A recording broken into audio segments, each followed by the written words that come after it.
올해도 맥주 감사절을 지켜야 하느냐?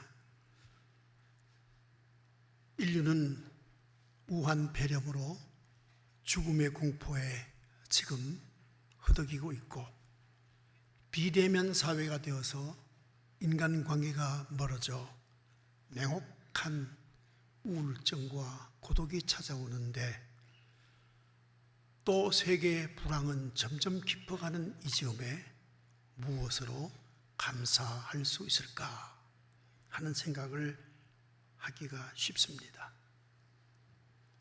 그러나 이것은 어디까지나 육적 시각으로 볼 때에 이러한 생각을 가질 수가 있죠.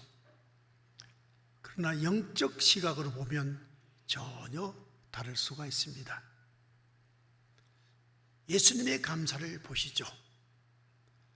지금 하루 종일 굶은 5,000명이 넘는 군중이, 무리가 하루 종일 아무것도 먹지 못하고 예수님 말씀만 듣고 있었습니다.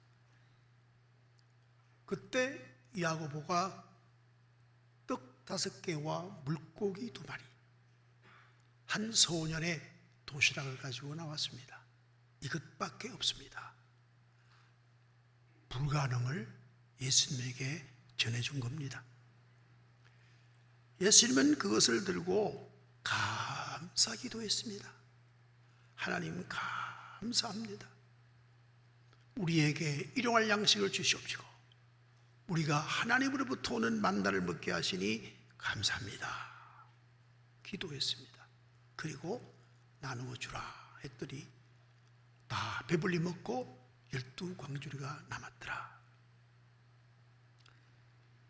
또 예수님이 나사로가 죽었다는 말씀을 듣고 나사로 곁으로 갔습니다.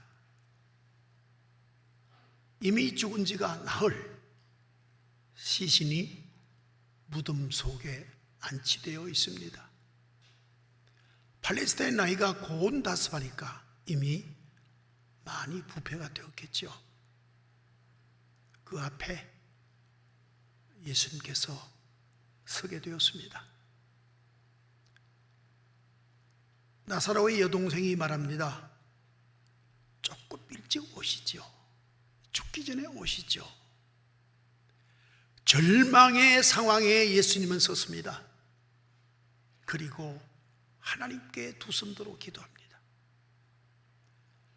아버지요, 내 기도 들어주심을 감사하나이다. 죽음 앞에 감사의 기도를 드렸습니다. 그리고 돌문을 열라 하시고 냄새가 확 나오는 그 점에 예수님은 그 안을 바라보면서 나사로야 나오너라 그랬습니다. 나사로가 묶였던 다 풀고 나왔습니다. 먼저 감사하고 그 다음에 그 감사의 노용이 이루어졌던 거죠. 성만찬을 열었습니다.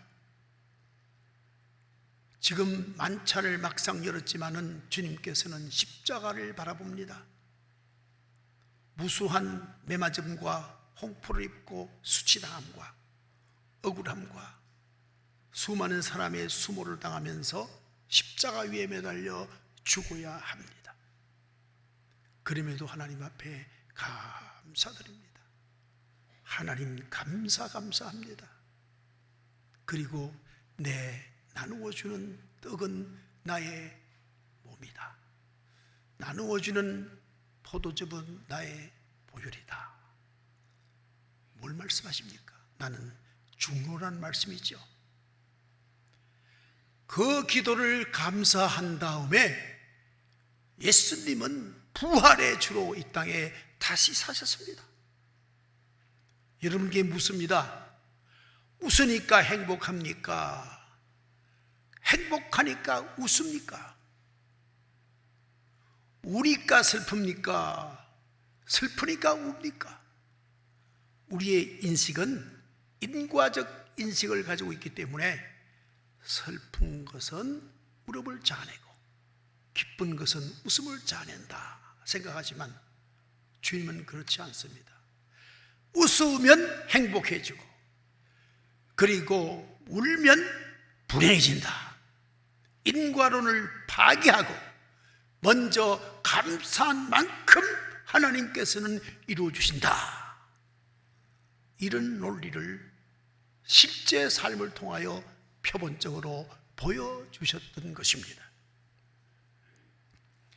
사람이 어떤 가치를 가지고 있느냐에 따라서 그 가치관 때문에 감사할 수도 있고 아니할 수도 있습니다.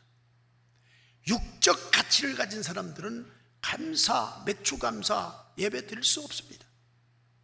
그러나 영적 가치를 갖는 사람들은 당연히 출애굽기 23장 16절 말씀, 맥주절을 지켜라 했으니 지켜야 한다 하며 하나님께 맥주 감사주의를 드리게 될 겁니다. 요 가까운 인천에 비 목사님이 계십니다. 그분은 의과대학을 졸업하고 박사원을 마치고 피부과 전문의이면서 의학 박사입니다. 어느 날 예수님을 만났습니다. 가슴 속에 불이 탑니다. 소명의식이 불탑니다. 사람의 육신적인 병을 낫게 하는 건 너무나도 가치가 없다. 영적 병을 낫게 하자 하면서 신학대학에 입학을 40 중반에 했습니다. 막상 졸업하고 났지만 누가 불러주는 사람이 아무도 없습니다. 전도사 이력서를 내놓고 전화를 받습니다. 아무개 전도사입니까? 예, 제가 누굽니다. 다음에 연락할게요. 끊어버립니다. 왜? 음성을 들어보니까 40 중반의 음성 알잖아요. 끊어버립니다. 담임 목사가 45세인데 무슨 전도사가 46세 올 수 있겠어요? 아무도 불러주지 않습니다. 그래서 어쩔 수 없이 개척을 했죠. 개척을 하니 교인이 누가 옵니까? 한 사람도 오지 않습니다. 목사가 심원하는 교회에도 많은데 누가 전도사가 개척했다고 누가 오겠습니까? 냉방에 벌써 사흘을 굶었습니다. 그런데 한창 자랄 때 여자친구 하나가 있었어요. 그 친구가 하필이면 이런 상황에 찾아왔어요. 그리고 함께 지인과 함께 왔어요. 사정을 다 돌아보고는 그 지인이 말하기를 제가 3일 후에 헌금을 하겠습니다. 그러는 거예요. 그래서 그런가 보다 생각을 했는데 막상 헌금이 도착했는데 1억 원이에요. 깜짝 놀랐죠. 그걸 은행에 입금을 시키고 이걸 무엇에 쓸까 생각하다가 아이들하고 집사람하고 너무 굶겼으니까 한번 실컷 먹여보자. 오늘은 돼지갈비, 내일은 소갈비, 모레는 닭. 하여튼간에 먹는 것만 찾아다니면서 열심히 먹었어. 그런데 뭔가 섬찟 스치는 생각이 있습니다. 내가 왜 이러지? 내가 왜 이러지? 내가 냉방에서 먹을 것도 없어서 굶을 때는 하루에 9시간 기도하고 성경 50장 이상 읽으며 시간 나는 가서 전도만 했던 난데 지금 내가 뭘 하는 거지? 남은 잔고를 다 뽑아서 주인을 찾아서 가서 돌려드렸습니다. 가져가세요. 주신 헌금을 제가 가지고 있으니 좋긴 합니다만은 돌려드리는 게 맞을 것 같습니다. 또 그쪽에서는 아니요, 하나님께 드린 걸 내가 내 받습니까? 한참 밀고 당겼습니다. 그분이 심곡동에 있는 청기와 그 돼지탕 만드는 감자탕 그 집 주인이에요. 그리고 돌아와서 우리가 말씀을 보는 것과 기도하는 것과 전도하는 것이 우선이지 먹고 사는 게 우선이냐? 현재 우리가 가장 복된 거다 라고 생각하며 감사 기도를 열흘간 했다는 겁니다. 1889년 썬다싱이라는 사람이 인도에 태어났습니다. 시크 교도의 가정이죠.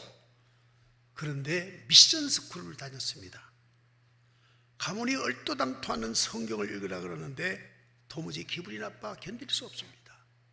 성경을 다 찢습니다. 그래가지고 불을 태웁니다. 가면 갈수록 마음에 평안이 없습니다. 그래서 시크 교도가 믿는 그 성당에 가서 열심히 평안을 달라고 기도합니다. 평안이 오지 않습니다. 그런데 어느 날 새벽에 바람이 휙 부는 것 같더니 음성이 들립니다. 내가 길이다 그랬다는 거예요. 가만히 떠올려 봅니다. 성경 구절이거든요. 하하, 하나님께서 나를 부르셨는가 보다. 그래서 예수를 믿기 시작합니다. 집안에서 큰 문제가 생겼죠. 그래서 아들을 회유해서 시크 교도의 그 도를 잘 따르도록 아무리 회유했지만 듣지 않습니다. 마지막에 지하실에 가서 큰 금고를 열고 그 안에 금이 가득 찬 걸 보여줍니다. 네가 만약 기독교에서 다시 시크교로 돌아온다면 이 모든 금을 너에게 주겠다. 그는 아무 말도 아니고 나는 내 평안의 길로 가겠습니다. 예수 믿겠습니다. 그는 그 후에 유명한 성자 썬다싱이 되지 않았습니다. 하나님의 자녀들은 육적인 것으로 감사도 하지만 영적인 것을 먼저 감사할 줄 알아야 합니다. 무엇이 소중하냐? 영혼이 소중합니다. 육도 중요합니다. 그렇지만은 영혼을 위하여 육이 하나의 도구가 되어야 올바른 건강한 하나님의 자녀되고 하나님을 아버지라 부르게 될 것입니다. 오늘 사도 바울은 골로새 교인들을 향하여 내가 감사기도한다 이렇게 적고 있습니다. 여러분, 오늘 사도 바울이 감사기도한 내용이 본문 안에 적혀 있습니다. 먼저 하나님, 골로새 교회 성도들에게 복음을 주신 것을 감사하고 감사합니다 이렇게 기도했습니다. 우리 집안에 복음을 주신 분은 김세진 장로님 돌아가셨습니다. 대구에 그 후손들이 있는데 찾아가서 인사하려고 해도 여유가 여의찮아서 인사를 못하고 마음만 늘 감사하고 있습니다. 여러분, 우리 처음 예수 믿었던 1세대와 지금 여러분 2세대죠. 저는 그 중간 세대입니다.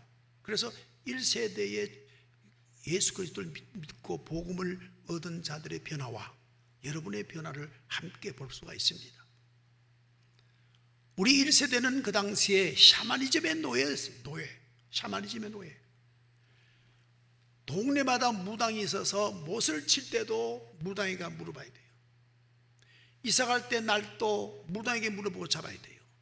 결혼식 날짜도 무당에게, 심지어는 몸이 아파도 무당에게, 꿈이 사나워도 무당에게.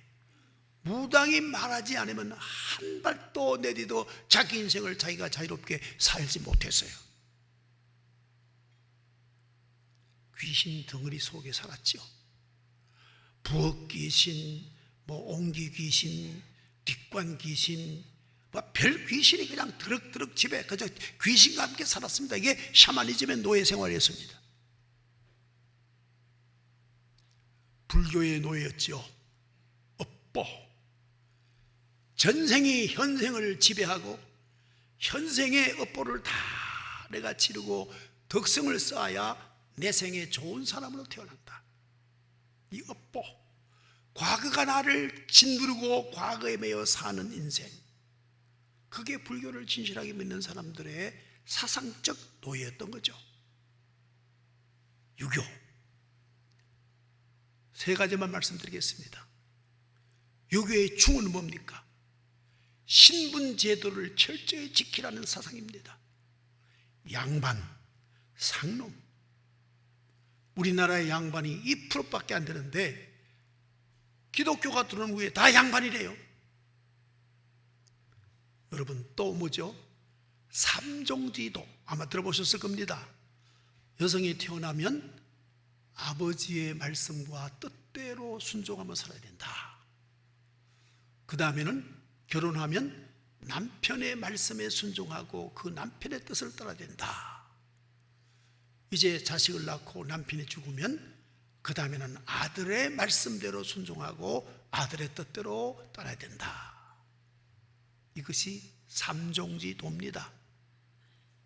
구대봉사가 있습니다. 구대봉사는 구대 조상부터 시작해서 제사를 드리는데, 그것도 할아버지 한 분 제사면 좋겠는데 할머니가 여럿이에요. 할머니가 돌아가셔서 새로운 할머니도 있고 첩할머니도 있고 1년 내내 제사 지내다가 살림 다 갖다 바치는 거예요. 그게 유교의 노예생활 아닙니까?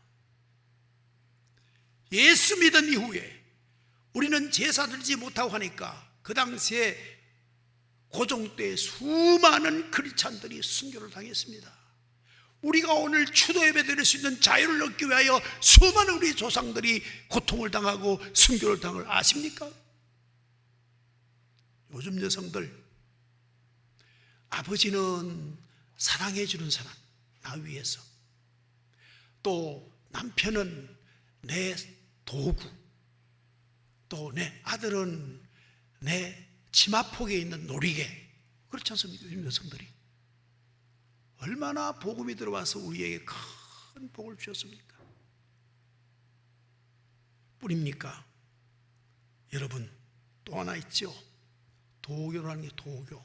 그게 뭡니까?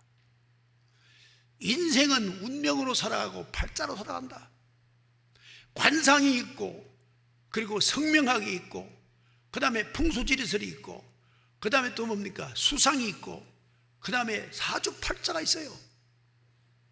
그게 의하여 인생은 다 결정된다는 거예요.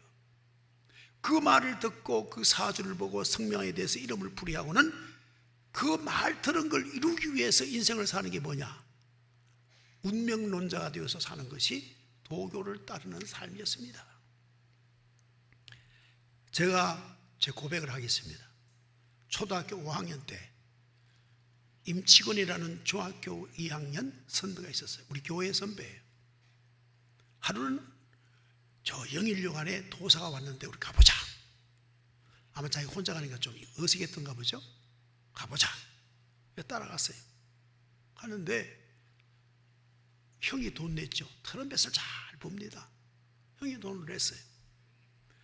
근데 형에 대한 말을 한마디도 안 하고 저 얘기만 합니다.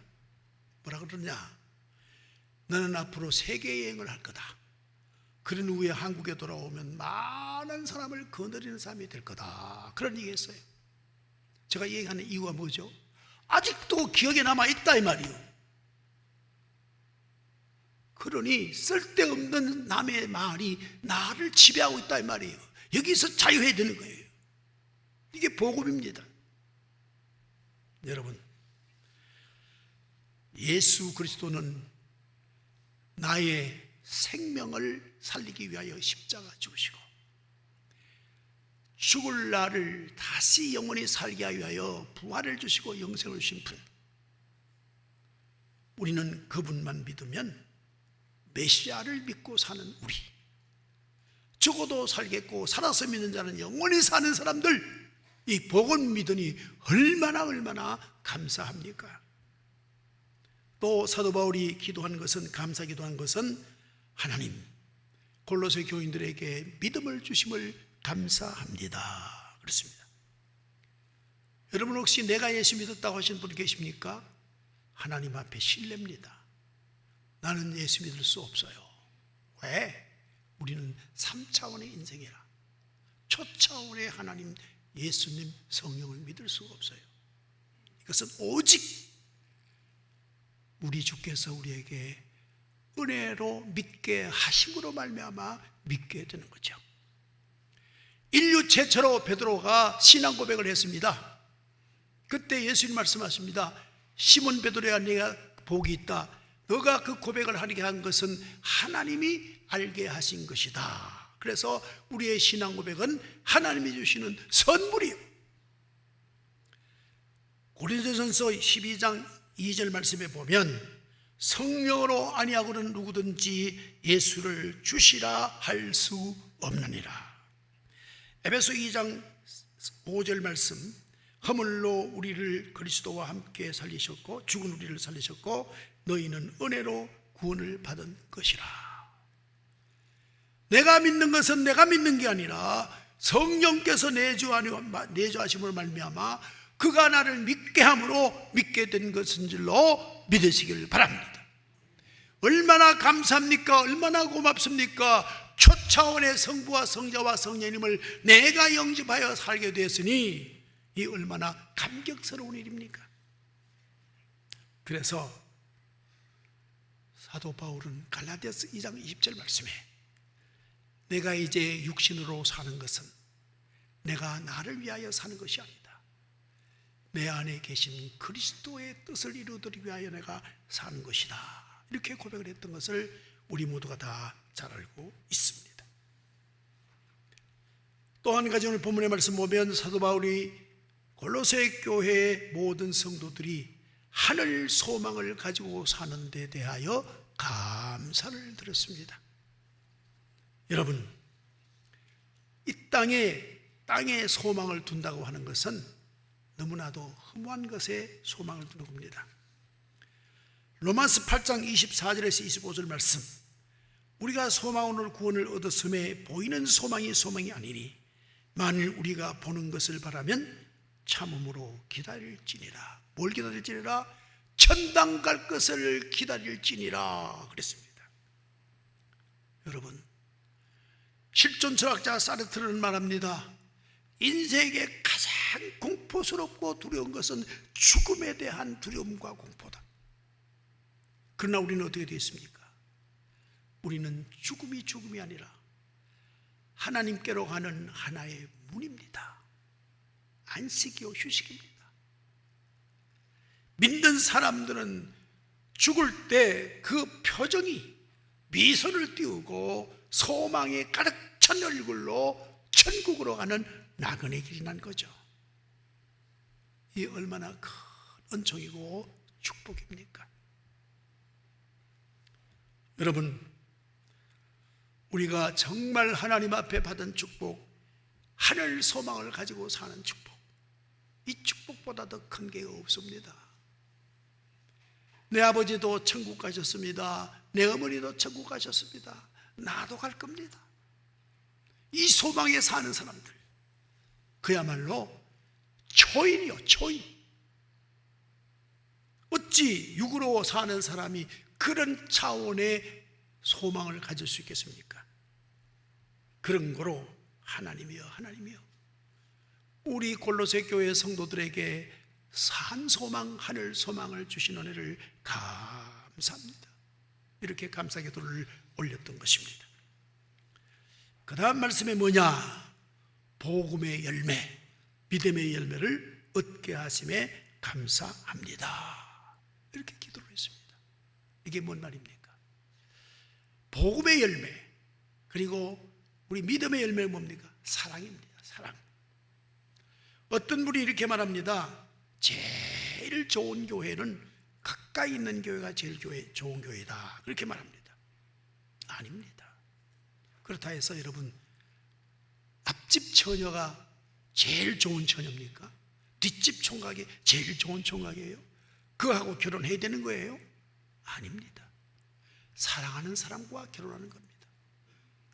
사랑하면 제주도 여자하고도 결혼할 수 있고, 사랑하면 카나다 총각하고도 사랑할 수 있고, 사랑하면 저 아프리카 총각하고도 결혼할 수가 있어요.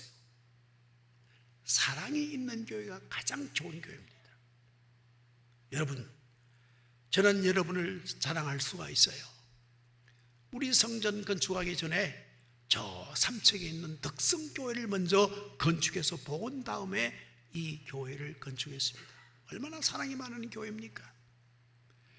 캄보디아에 60명의 의사를 불러와서 다 복음을 믿게 하고 뿐만 아니라 그에게 복음의 사역 또한 순수한 병을 통하여 어술의 향상을 시켜서 보내놓으니 본국에 돌아가서 기여하는 바가 클 줄로 압니다.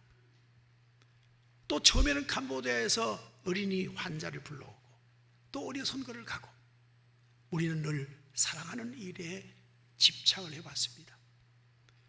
저 필리핀 앙글렛에 가면은 신학교가 지어져 있습니다. 지금도 필리핀에 믿지 않는 자가 많습니다. 저 그들에게 복음 전파하는 사역자를 거기서 길러서 계속 배출하고 있습니다. 뿐만이 아닙니다. 미얀마도 마찬가지죠. 의사를 불러서 이제 복음을 전파하고 그리고 또한 어수를 향상시켜서 본국으로 보냅니다. 그들이 얼마나 건강 기여에 큰 공을 세우겠습니까? 심장병 어린이 얼마나 많이 우리가 치유해 줬습니까? 이 모든 일이 믿음의 열매, 복음의 열매, 사랑의 실천이 아니고 무엇이겠습니까? 여러분, 사랑이 충만한 교회가 가장 좋은 교회입니다. 복음의 열매가 맺힌 교회가 좋은 교회입니다. 우리는 주 예수 교회가 가장 좋은 교회라고 확신하고 또한 그러한 교회 되도록 앞으로 점점 노력해야 할 것입니다. 또한 신앙은 자라야 합니다. 오늘 본문 말씀에도 이제 6절 마지막에 열매를 맺어 자라는 도다 그랬습니다. 신앙은 자라가야 합니다. 생명이 있는 게, 예수 생명이 있는 게 신앙이니까 자라야 됩니다. 우리 집 앞에 이만한 고엽나무가 있었어요. 그 고엽나무는 열매가 조그만하고 그 속에 씨가 가득 차 있어요. 먹을 게 없어요. 어느 날 베버렸어요. 그리고 감나무 하나를 갖다가 그걸 V자로 파고 끼워서 흙을 쌓고 묶어두었더니 2년 후에 장준이 열렸어요. 장준. 내 육은 이기적이지만은 내게 복음이 심겨져서 믿음으로 말미암아 내가 예수 생명으로 삶을 살면 풍성한 열매, 사랑의 열매, 그것이 바로 믿음의 자람의 증거가 되는 것입니다. 여러분, 오늘 또 예배드리러 나오셨습니다. 지금 우한 폐렴 때문에 위험을 무릅쓰고 육적 생명보다 영적 생명이 우선이라고 해서 나오신 거 아닙니까? 이게 믿음의 자람의 증표가 되는 줄로 믿습니다. 우리 아버지께 감사합시다. 하나님, 내게 영적인 축복 주심을 감사하고 감사합니다. 우리 육신은 나그네 같고 아침 안개 같고 풀의 꽃과 같습니다. 순간으로 생은 끝나는 게 인생입니다. 그러나 영원한 영적 축복은 영생한 자가 누려야 할 항구적인 행복인 줄로 믿습니다. 영적 감사가 있는 성숙한 믿음의 여러분 되시기를 주님의 이름으로 축원합니다. 기도 올리겠습니다. 은혜로우신 아버지 하나님 감사합니다. 올해도 추수감사절은 어김없이 찾아왔습니다. 우리의 마음속에 혹시나 육적인 가치를 생각하고 감사할 게 없다고 잘못 생각하는 마음을 고쳐주시옵시고 이미 받은 영적 축복을 감사하는 성숙한 믿음의 영성이 되게 하여 주시옵소서. 예수님 이름으로 기도 올리옵나이다. 아멘.